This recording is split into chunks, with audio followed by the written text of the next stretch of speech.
Good morning, praise the Lord. सभी मसीह भाई बहन बच्चों को जय प्रभु यीशु मसीह की। आज का वचन पहला कुरिन्थियों 12 अध्याय 1 से 11 आयत तक वचन को ध्यान से सुने और आमेन के साथ वचन को ग्रहण करें।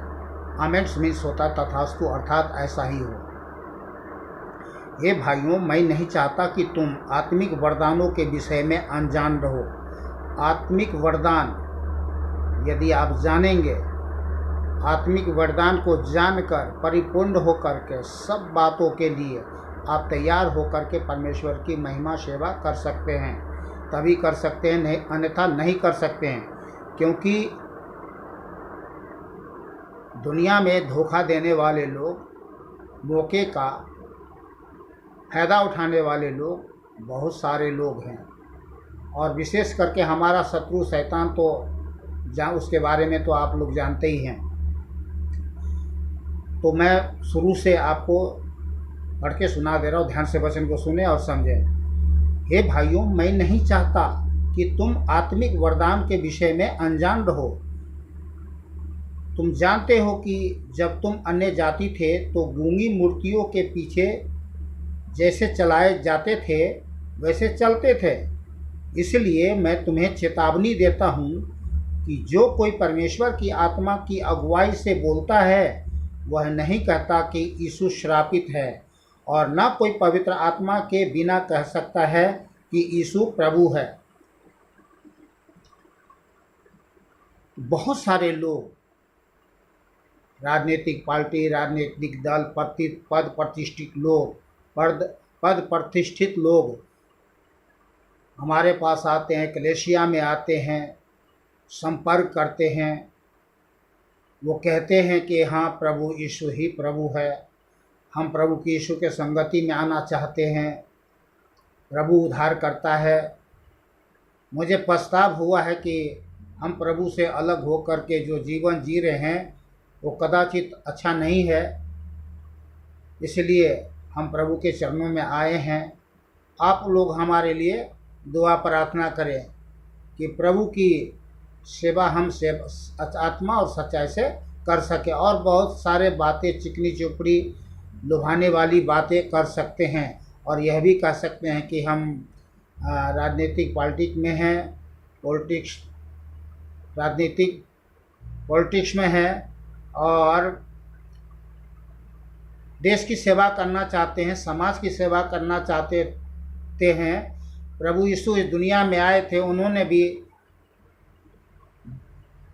सामाजिक सेवा की। हम भी उनकी पद चिन्ह पर चल करके सेवा करना चाहते हैं। कृपया आप लोग हमें बताएं, समझाएं कि हमें कैसे करना चाहिए। प्रभु का वचन समझाएं, हमें बताएं, हमें सिखाएं, हमें चलाएं कि हम प्रभु के पद चिन्ह पर चल सके। बहुत तरह की बातें, चिकनी चुपड़ी बातें, उल्टी सीधी बातें कर करा के हमें लुभाने और फुसलाने और धोखा देने की बात करेंगे। तो इसीलिए हमें सावधान रहना है। ये नहीं कि कोई कह दे कि हाँ, प्रभु यीशु ही प्रभु है, तो हम उनके कहने से यह जान करके कि ये बहुत ही पद प्रतिष्ठित लोग हैं, राजनेता हैं, और हमें इनकी बात मान लेना चाहिए। नहीं, सावधान रहें।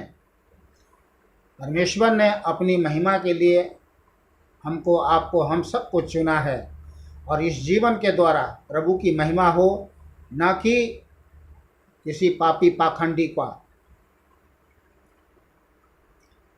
तो आत्मिक वरदान जो है, आत्मिक वरदान की जानकारी होनी चाहिए, आत्मिक वरदान से भरपूर होना चाहिए।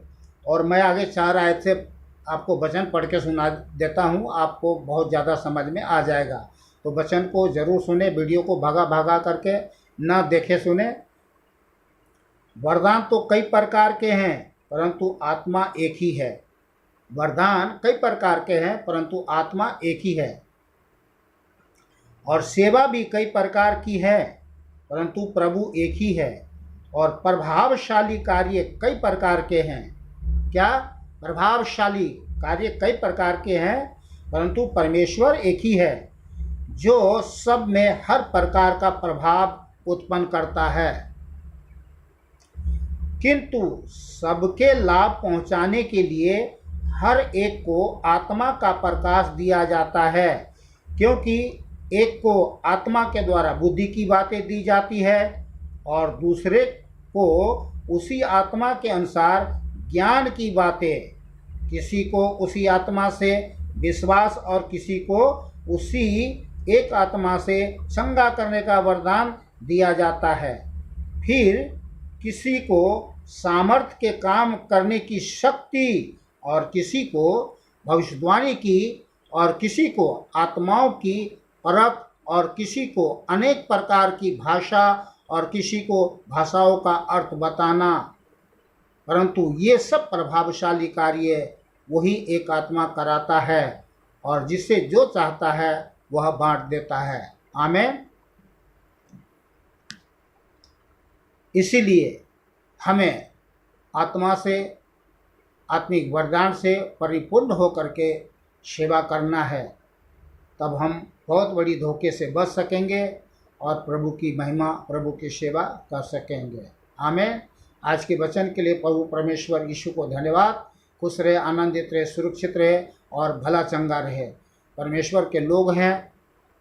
परमेश्वर के वचन सुनते ही आत्मा हमारे मन को, दिल को, दिमाग को, समझ को, सब चीज़ को खोल देता है, ताकि समझ की बातें हम समझे, जाने, माने और उसके अनुसार जीवन जिए।